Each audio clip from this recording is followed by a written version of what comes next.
শুক্রবার দুপুর 12টায় একটি আমল করেন, আপনি 1 ঘন্টার ভিতরে ফলাফল পেয়ে অবাক হয়ে যাবেন ইনশাআল্লাহ। শুক্রবার দুপুর 12টায়, আল্লাহু আকবার। এই শুক্রবার এতটা গুরুত্বপূর্ণ, জুমাবার এতটা গুরুত্বপূর্ণ, এই দিন সম্পর্কে আল্লাহ রাব্বুল আলামিন পবিত্র কোরআনুল কারীমের 62 নম্বর সূরা সূরাতুল জুমায় নাযিল করে দিয়েছেন। সুবহানাল্লাহ।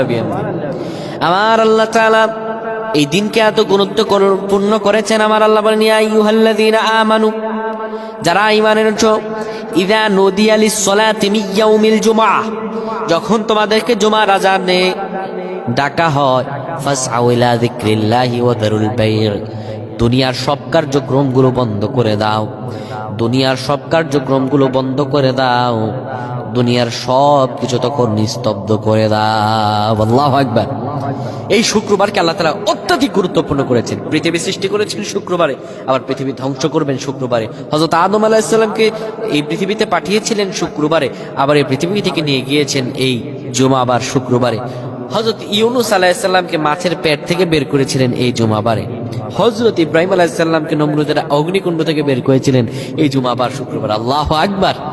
এতটা গুরুত্বপূর্ণ এই শুক্রবার, এই জুমাবার, আল্লাহ রাব্বুল আলামিন এই জুমাবারকে এত বরকতময় করেছেন। কোন ব্যক্তি যদি জুমাবারে যখন দুপুর 12টা বেজে যাবে, তখন আপনারা আর কোনো কাজকর্মে থাকবেন না, সবাই কাজকর্মগুলো ছেড়ে দিয়ে মা বোনেরা জায়নামাজে বসে যাবেন এবং বাবারা মসজিদে চলে আসবেন।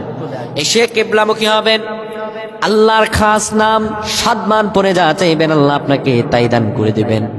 কিবলামুখী হয়ে 10 বার দুরূদ পড়বেন। 10 বার দুরূদ পড়ার পরে 3 বার সূরা ইখলাস পড়বেন।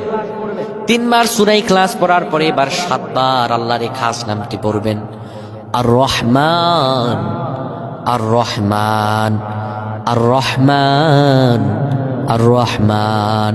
খাস নামটি 7 বার পড়বেন। 7 বার পড়ার পরে আপনি আল্লাহর কাছে করজোরে যা চাইবেন, আপনার চাইতে দেরি হবে, কিন্তু আমার রব কুদরতের মালিক আল্লাহ আপনাকে দিতে দেরি করবেন না। সুবহানাল্লাহ। আপনি চাইতে দেরি হবে, আমার রব আল্লাহ আপনাকে দিতে দেরি করবেন না। সুবহানাল্লাহ। তাই আল্লাহ তাআলার কাছে আমরা বেশি বেশি চাইবো, আল্লাহর কাছে আমরা করজোরে মিনতি করব ইনশাআল্লাহ। আল্লাহ আমাদের অবশ্যই সব দোয়াগুলো কবুল করবেন। আমার প্রাণের ভাইরা, আল্লাহ তাআলার কাছে যদি আমরা কেউ চাই, আমার রব কখনো কাউকে ফিরিয়ে দিতে জানেন না। আমার রব প্রত্যেক বান্দাদেরকে দিতে জানেন। আমার রব কখনো কাউকে খালি হাতে ফিরান না।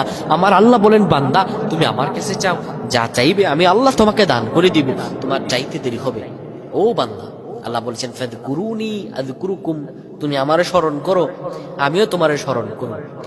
আমার আল্লাহ বান্দাকে স্মরণ করবেন, মানে আল্লাহর স্মরণ হলো বান্দা